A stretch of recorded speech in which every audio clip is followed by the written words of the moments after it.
Hello, I'm Constance, and welcome to the Movie Remakes, the show about classic movies and their modern remakes. I am Sherry. We will discuss their changes, the plot updates, the characters, and how we felt about the changes. So, Constance, what are you drinking tonight?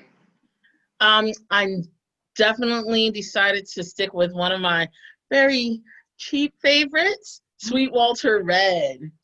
I don't. Hey, look, I like cheap. I am on a kick of this Behringer Rosé sangria. Mmm, Yeah, sounds tasty. it Maybe you is. should just go ahead and ship me about it. I feel like that's what a good friend would You know what? do. In the quarantine, I will. So, for our second episode, we are doing the Italian Job. Originally released in 1969, starring the amazing Michael Caine. The Italian Job is a British comedy heist film. In that film, Michael Caine plays Charlie Croker, who is freshly released from prison, meets up with his best friend's widow. His best friend was recently killed. That's a whole nother story, really unrelated to the movie. Where he is given the details on how to steal approximately $4 million of gold from in Turin, Italy, and escape to Switzerland. He meets up with Mr. Bridger, who is still in prison, to fund this enterprise to get the gold out of Italy. Is Croker getting the team together to be able to get the money out of Italy. Other stars of the film that you will see are Noel Coward, that is who plays Mr. Bridger. You will see Benny Hill in this film in a more serious role. He's not being a comic. Everybody else is minor characters and other people that I'm not used to seeing before. That is the general gist of the original 1969 film. So I'm just going to leave that right there. So I will pick up with the Italian Job starting in 2003, directed by F. Gary Gray. The main character, Charlie Croker, was played by Mr. Mark Wahlberg. Then you have Donald Sutherland that played John Bridger. That's his name. And then unlike the original version, Charlize Theron actually plays a major role in this as Shelley, which would be John Bridger's daughter. Stella. Mm-hmm. I'm sorry, Stella. Mm-hmm. I like Shelley. I feel like it's a better name. So, and then you have some supporting characters, and they were played by Edward Norton, who was Steve, Jason Strathman, who was Handsome Rob, and yes, I still think he's kind of cute to me too.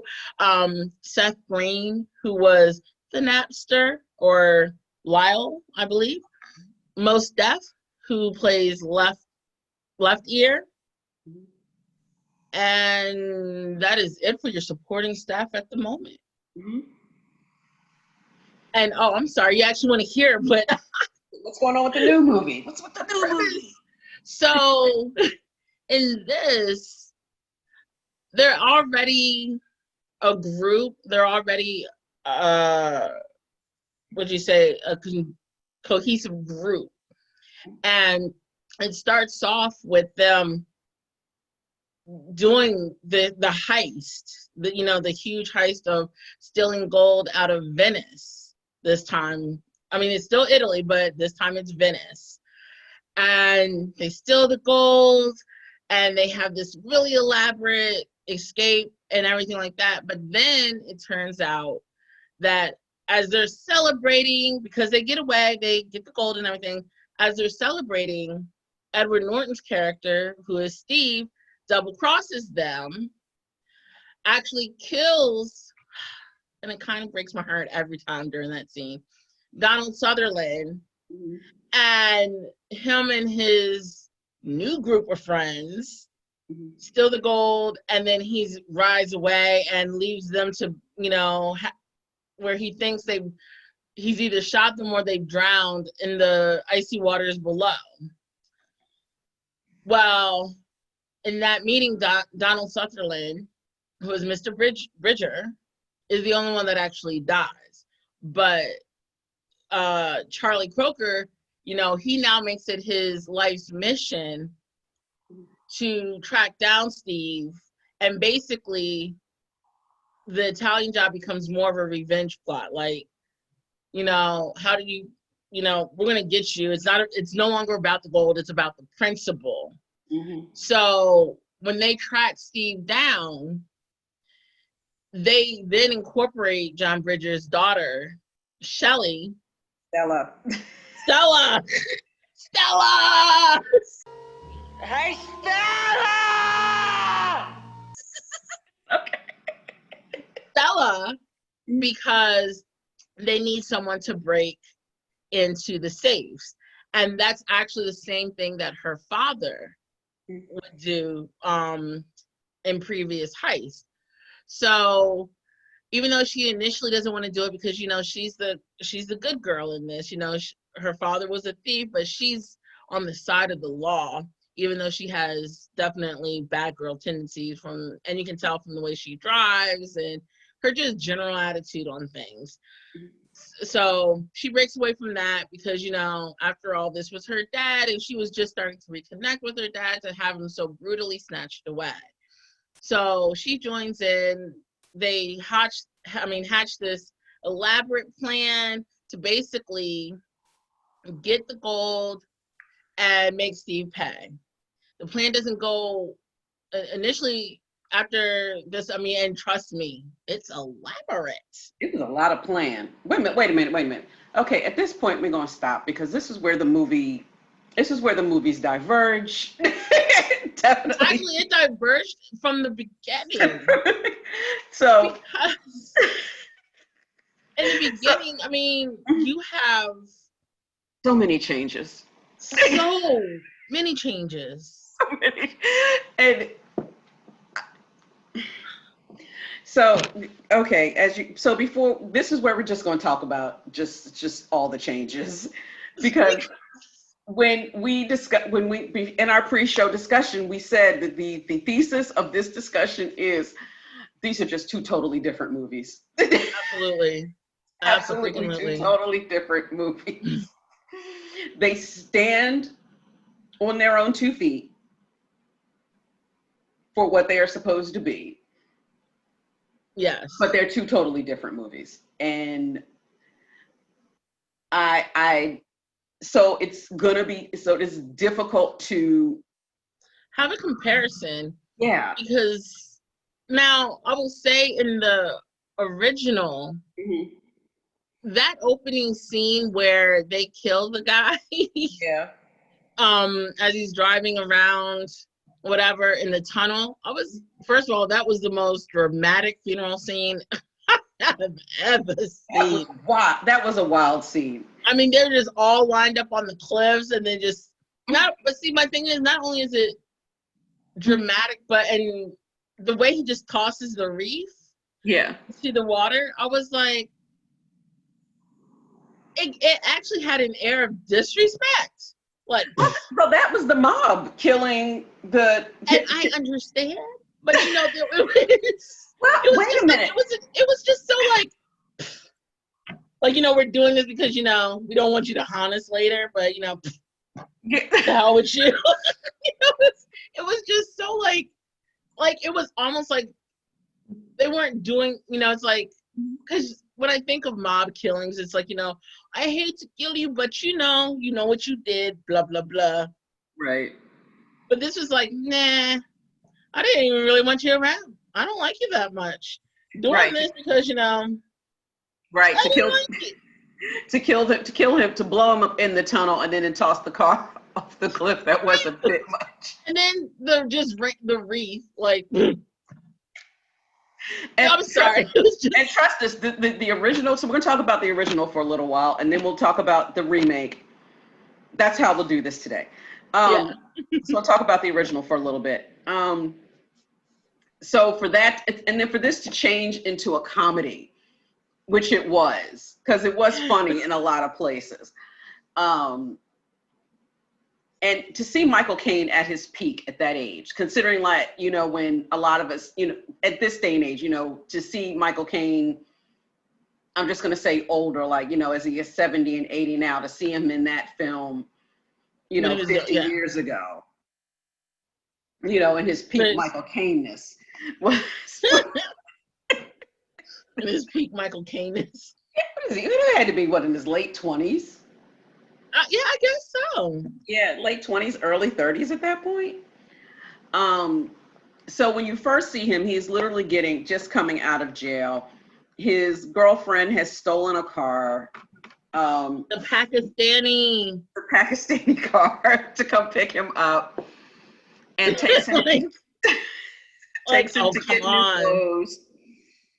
And to drip him in the 1960s, late 60s fashions, which was... Oh, don't forget the girls.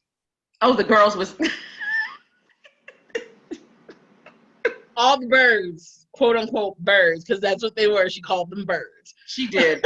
So if you haven't seen the 1969 version, she literally takes him to the hotel room, and there had to be like 10 women in the room. Yes. It says, "This is a welcome home gift, honey." That is the 60s for you, I guess. Right, and you know what? And you're right, because that's what it's like. You know what? This wouldn't be a 60s film without gratuitous sex. Yeah. You know.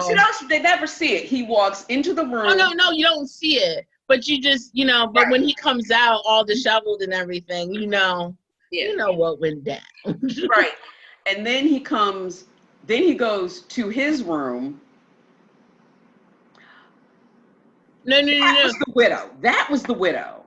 The dark-haired woman was the widow, not Lorna. Right. No, he actually meets her in her room because he has a note to go meet her. No. And that's when she gives him the plans that her husband left for the robbery. Right. Right. And then he bangs her too. And he bangs her too. Like, he had a lot of energy. I guess there's a lot of pent up, Yeah. It was pent up something. Oh, he had been in jail for a while. Yeah, I guess so. Did miss a beat on his exit though, did he? Not a beat. And how did he break back into jail to talk to Bridger to get the money? Well, but see, he bribed someone. Okay. Because Bridger, and that was the thing that tripped me out. Because Bridger, in this version, he's not the father figure. He's another respected. He's like he's a respected criminal. Yeah, he's a respected He's a respected criminal. I agree. Right. Like the guards are treating him like royalty. That's true. Yeah. Side note. Let's talk about that obsession that he has with the Queen. Yes. Yeah. He's a little obsessed with the Queen. That's true. But he did. He had all the pictures in the. Yeah. So in the original, he's definitely not a father figure. He's just a iconic criminal mastermind. And so the fact that he's still in prison, it was just beyond me. I was like, well, how hasn't he gotten out? Hasn't he just walked out? Right, because it's like Club Med for him. And he's not involved other than fronting the money to be able to do the heist. He's not involved in the heist at all. At all. Some of the scenes that I want to point out for anyone, because we're going to transition a little bit into the 2003 in a moment, is the scenes when they're driving, because that is when you definitely see, that's one of the areas where you definitely see the newer version. When they drive up on top of the building, like I'm not even too sure what building that was. Yeah, on top of the salt mines or whatever. Yeah, where they drive up and then they because they all three of them go up and then they come back down. Right. Although I like, as a side note, I like how even in the original and the remake, they decided to continue to use the Mini Coopers. I loved that. I did love that. I'm glad that the Mini Coopers came back just in time for them to be able to do that. Right, because I was like, oh, that's cute. And then the driving through the tunnels. They do Yes. that in both movies. Um, Like, yes, in both movies there's definitely an extensive yeah, uh drive scene. yeah. Although the first one in the original was definitely more of a comedic Hmm. role versus the 2003 version was definitely more of A chase. action. Yeah, it was more Yeah, of action chase. yeah, like the cops were bumbling. Like, yes, in the original, the chases were bumbling cops. Yes, Let's get away and I'm from these trying to figure bumbling out, like, cops. for all these bumbling cops, like, where are they coming from? Right. How do you even know where these Mini Coopers are? Because y'all just keep appearing from out of nowhere and just messing up, Right. you know?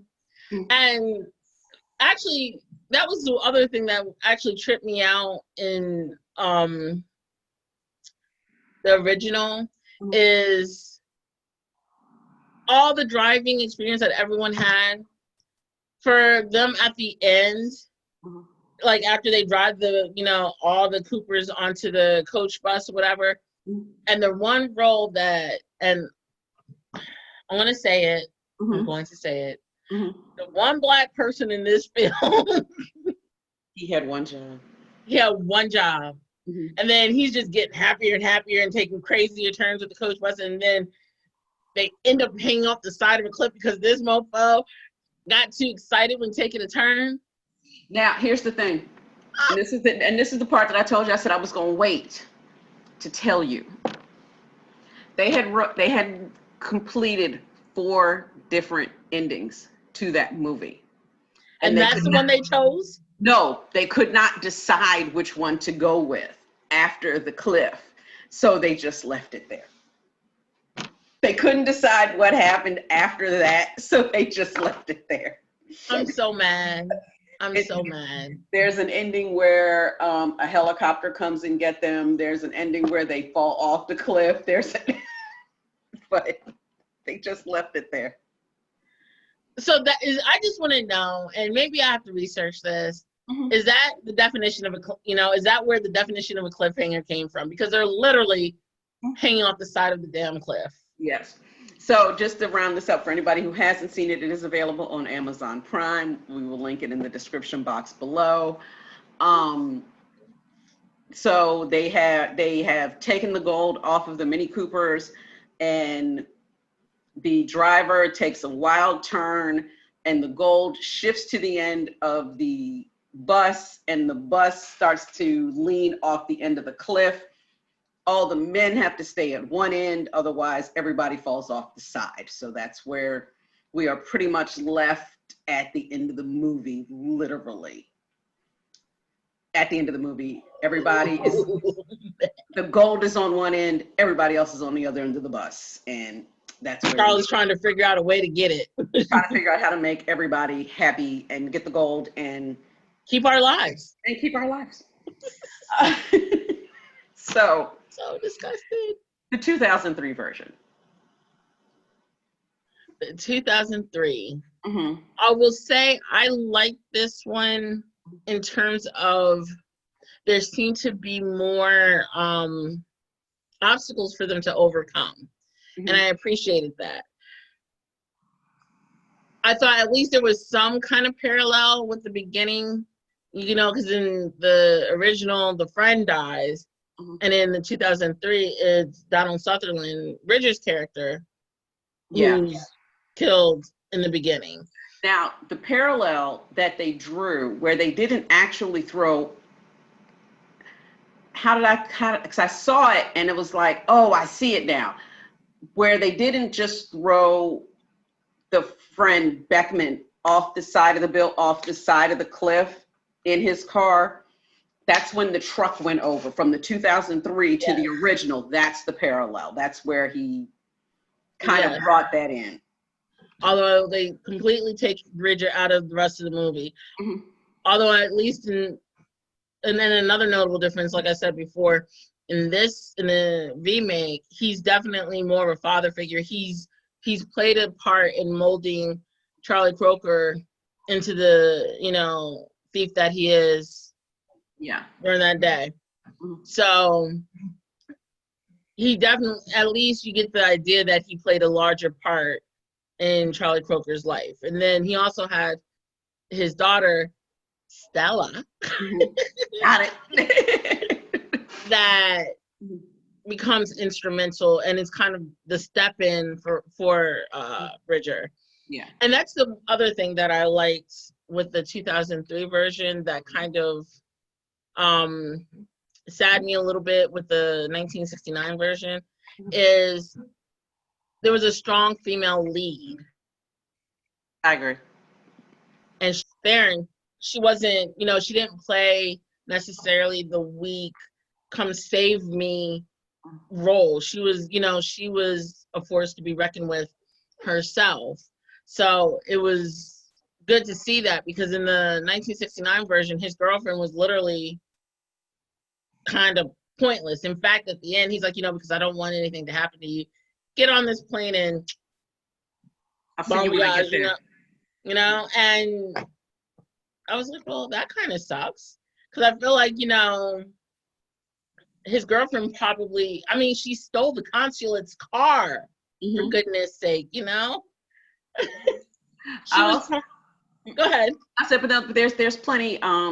Like I said, during, like I said, it really takes concentration watching both movies and seeing them back and back to see where the 2003 parallels and what the 2003 took from the 69 version. We talked about the car chases. There's something else that I pulled. Why is my memory not pulling it right now? That I saw. The mafia is in the original version. In the new version, it's Ukrainian gang. Yes. That is, so they kept that. And that's where also the cars and the machinery comes in. Yeah. That's where they did the Ukrainian thing. Yeah. They have their wrecking their wrecking site where they their junkyard where they actually tear apart the cars, where they crush the cars. Where they're crushing cars. There was something. They, instead of going on the bus, they take it on the train, so they drive onto the train. The story had the Steve taking the money gave the story a little bit more depth, a little bit more interest. Yeah, definitely, because it's like, that they're intelligent thieves and good at what they do, and it was good because then with the 1969 version, you only see them planning the one heist, and it became boring. Yeah. Because they're just, planning the one, versus the 2003, you see the end result of the actual Italian job, and you see them then plan two heists and what that entails, with the explosives, with setting them, putting everything into play. And another side note, I can't remember his name now, but the guard for Steve, the guard, the Latino guy, he plays in The Office. And I was like, oh wow, I hadn't seen him. When you watch it again, the guard that, actually calls for the cable person to come out and fix the internet and all like that, is the same guy that plays the gay Latino guy in The Office, the series. Nice. I will also make this little drop in as well that I saw. And again, this is something for everybody to look for because it happens that quick. So I'm gonna tell you exactly when to look for it. Just prior to the scene you're talking about when the cable goes out, they are staking out Steve's house at night. It's Bridger and not Bridger, it's Croker and Lyle. They're in the van staking out the house, trying to figure out what Steve does at night now that he's stolen all the gold and Steve's about to watch TV. Right. If you blink, you will miss it. Steve is watching TV and Michael Caine comes up. He is watching The Italian Job, the 1969 version. I'm Is going to he? drop a screen grab right here that I caught. Ah, It's and I real. missed it. It's real. You blink and you will miss it. I caught it by accident the last time I watched it. I was like, oh, he's watching the Italian Job. Well, bravo for them for that. Yeah, that was because you got to catch it through the window, and it's like, that's Michael Caine. Check that. Oh, darn. There was one other parallel that I caught that I really liked a lot, because they kept the gold as it being with Balinese dancers, so that was still, the gold was still from Italy when they were still in LA. Oh, the Lyle's character is based on Benny Hill's character.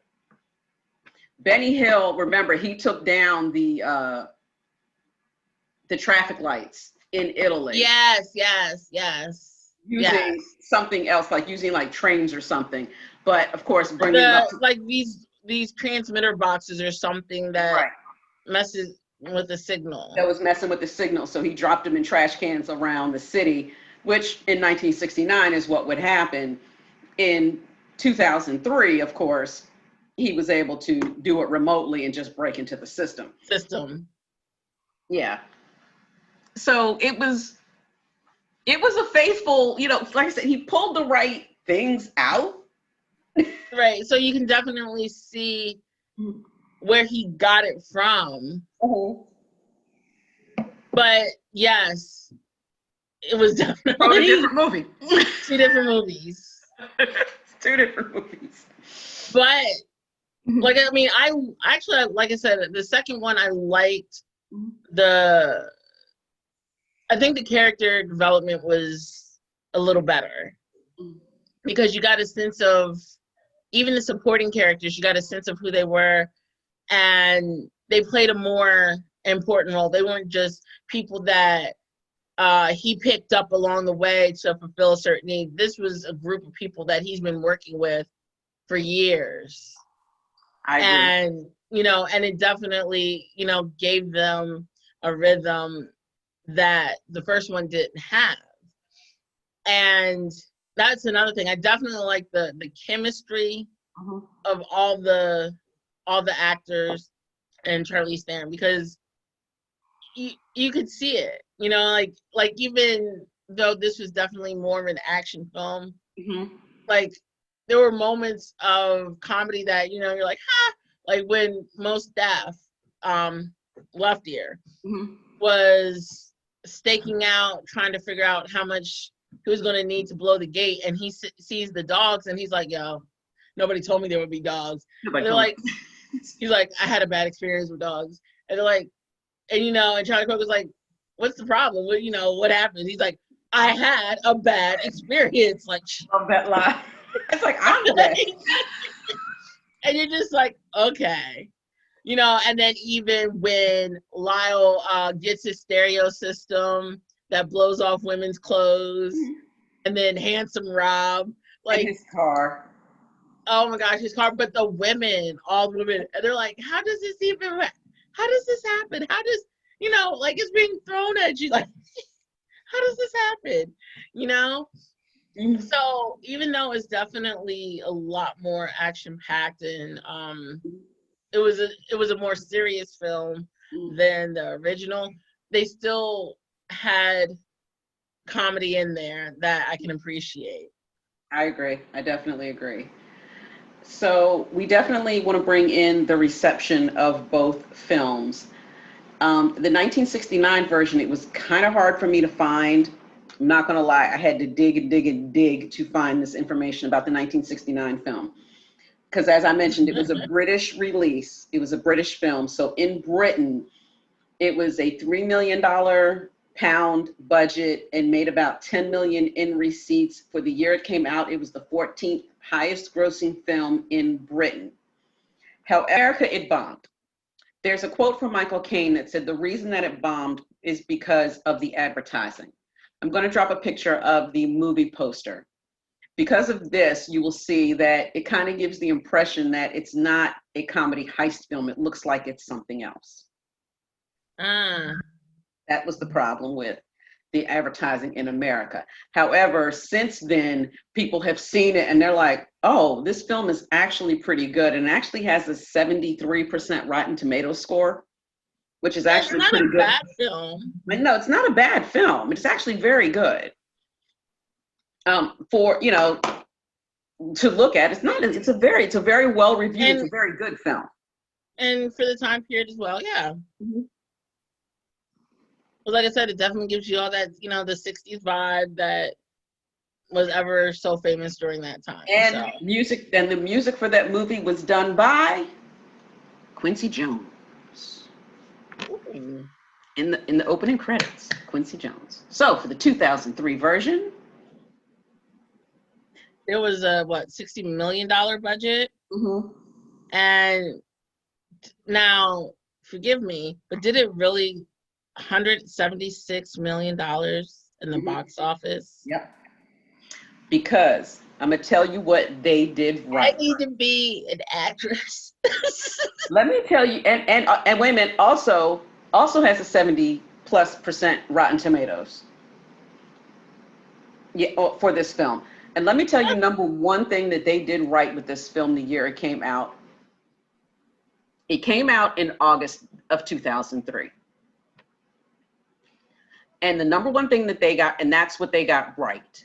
If you think about summer releases in general, this is a huge generalization statement that I'm about to make. From May to August are usually dominated by what? Big budget action films, Yeah. family films, things that you know, cartoony films. Things that you can take your kids to. Right. This film was made for adults that are not into action films, loud action films, and that don't want to go see cartoons. This film was made for adults, and it was good. Because that's why, ironically, that's because if you, as a quick note, a lot of Will Smith's movies come out, like his action ones come out like that July, August as well. Mm-hmm.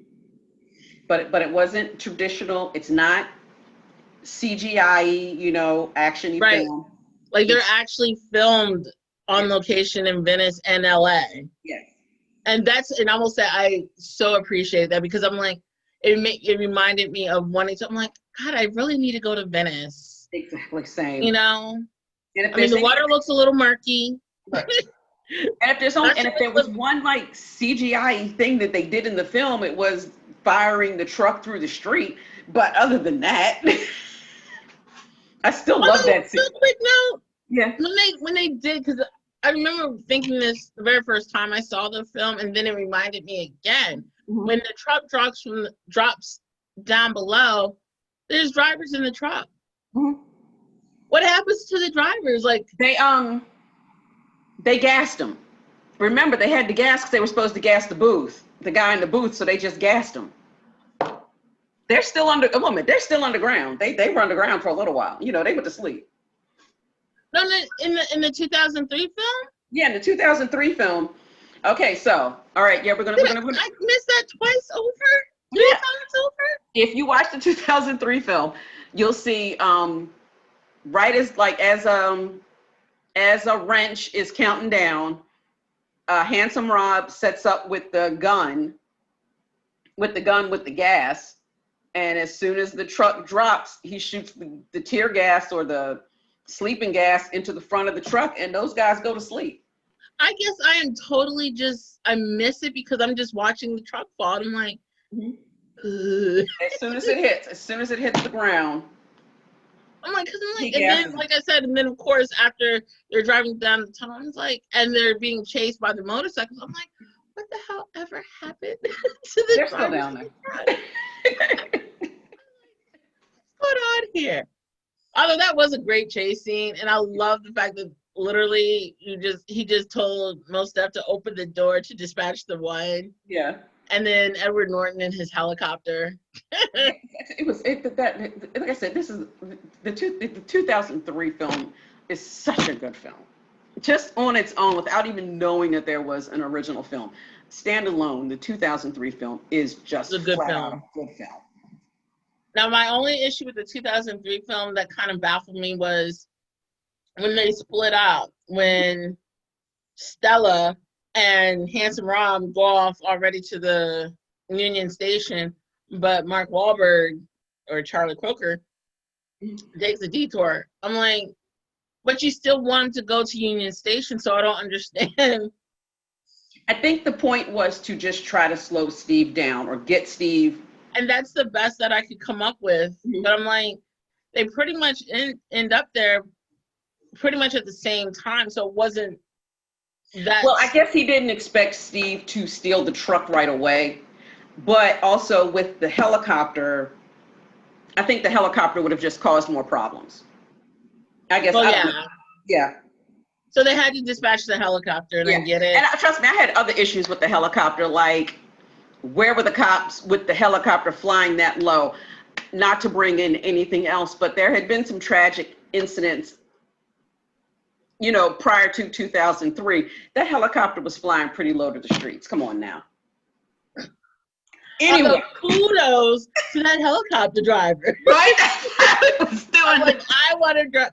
Whenever I have a problem, I want that guy. Like, I'm going to fly low, be in this parking garage, and I'm still flying my helicopter. Right. I'm like, oh, because he was driving that helicopter down the street. right. Like, he was supposed to be there. But, like, I did 2003, loved it. Yeah. So your wine score for the 1969 version, 1 glass, got through it easily, 5 glasses, not so much. I will say 2. Because, like I said, 2 for the 2003? No, 2 for, I'm sorry, 2 for the 1969. 69.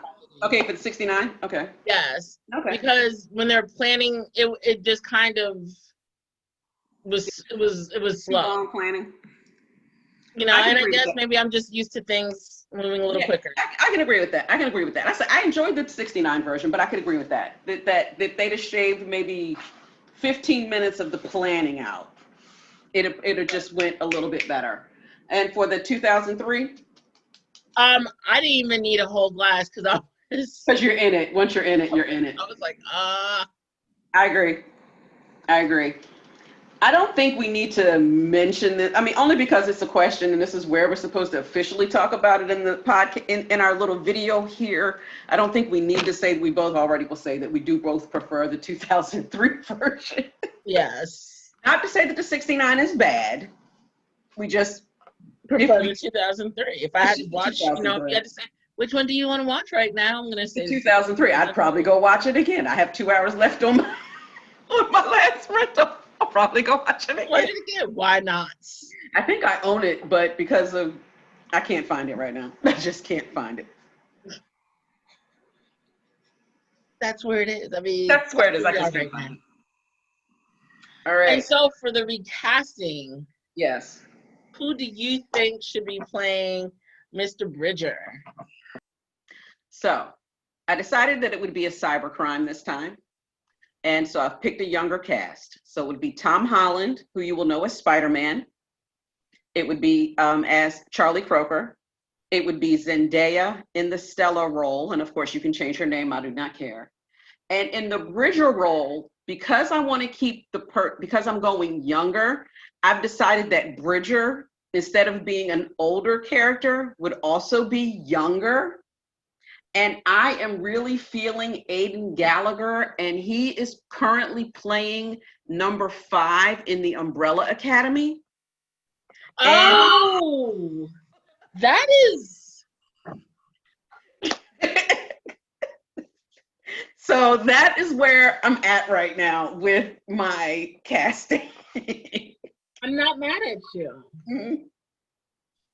So for me, because I still choose it if we did it again. Mm-hmm. I'm going to lean with the more traditional sense of still as, you know, of what we see in the 2003 version. Mm-hmm. So I'm not there at the cyber level yet. Mm-hmm. For Charlie's character, Charlie Croker, I actually thought Daniel Kaluuya. Ooh. Good. Mm-hmm. And for those who are not familiar, he was the lead actor in the movie Get Out. Mm-hmm. Because I'm like, he has that, you know, Mm-hmm. he has that presence where you can see he's very observant, but you just see that intelligence that is rare for people in that age bracket. So I feel like he would do well as Charlie Croker. As as Stella, Mm-hmm. I was thinking either of these two ladies, because when I was thinking of this, I'm like, well, who can I picture driving a car with some real authority? Mm-hmm. You know, like actually making that, you know, drifting it right, you know, changing gears and everything like that. I'm thinking these two ladies, Gabrielle Union, I think would rock the hell, because and then she's really good at being snarky. Oh, that would be good. I can see that. She could definitely cut him down with her words, but she still has a really strong presence where she doesn't need to be rescued. Mm-hmm. And then this is my little random wild card, Zoe Kravitz, because Nice. I'm like, you know what? She's really young, and I But think she's getting ready to do Catwoman in the new Batman. right, and I'm like, I think even though historically we think of her as this really quiet person, I think yet again, like I said, when I'm picturing them driving the car, I just see her face. I'm just like, she would drive the hell out of that car, Right. you know. And I can just, and she has that face and that presence that says I can be snarky too. Like, you know, I'm personable, but I can cut you down too. Mm-hmm. And then for John Bridger's character, this one was a little harder for me because because in the 2003 version, and that's the version where I liked him best, he was fatherly, but he was still really wise and, you know, smart. And even though he was older, he was still really sharp. And so I thought of Keith David. And and for those who aren't as familiar, whatever, he plays the pastor in Greenleaf. Yes, I can see that. I can see that. So that's so I can see, you know, because you can just see him robbing the shit out of somebody, but tell him, son, that's just how that happens, you know. Like, I can definitely see that. I can definitely see that. I can definitely see that. And I want to say that I want to give this movie credit because we're going to go into the conversation also of should this movie be remade again? And I want to say that the 2003 version, I want to say that other films have paid homage even to that movie, specifically the movie Takers with Idris Elba and Paul Walker, Chris Brown, and Michael Ealy. I'm gonna have to watch it. I've not seen that. You have not seen Takers. Definitely the scene of them blowing the truck through the street is definitely taken straight from this film and dropped into that one. Okay. Yeah, it just that specific scene. So it is, and it's definitely a heist film, an amazing heist film. I wanted them to do another one of those. I wanted them to do a sequel to that one, but sadly, Paul Walker is no longer with us. So, but I wanted to mention that the 2003 version has spawned homages even to it. So the next question is, do they need to touch that film again? Do they need to touch this again, do you think? I actually like your thought process of a cyber version. Mm-hmm. I think that would be an amazing way to go. That would be fun to watch. Huh? I said you're right. That would be fun to watch, even as I wrote it down. I think I would like to see that. Mm-hmm. You're right. I would like to see. I mean, granted, I still want to have that chase, and you definitely still need to keep the cars involved. Like that chase scene and that planning is everything. I think it still can be done. I think there's just some like cyberish in it, and I think when the Yeah, cyberness, driving through the streets of some modern city. yeah, No. yeah, and so that's where I think it's cybery where the money is getting stolen from, but it's still they're still chasing, and that's where all the younger people got involved. So okay, you're right. At first, I was like, no, the 2003, leave it alone. But no, you're right. If we can get it a cyber crime, you're right. Let's do it again. Let's do it again. Yes, like maybe I don't know, but yeah, I would definitely would like to see something along a cyber tech touch to it. And I think it should be. I think it would work well. I agree. Number one, to anyone watching, please let us know who would you like to see if they decided to remake this again as a cybercrime. I gave y'all my suggestions. She gave you hers. If you have any suggestions for movies that we should watch, we do know that October and Halloween is coming. I will endure one horror movie a year. I'm not a big horror fan. I will let that be known, but I will do this. Hi, this is future Sherry while she's editing. We did pick a new video for our next movie remix and then realized the timing and decided to switch out movies. So for the next movie remix, we will be doing Stephen King's Carrie. So we will see you back in October for Carrie.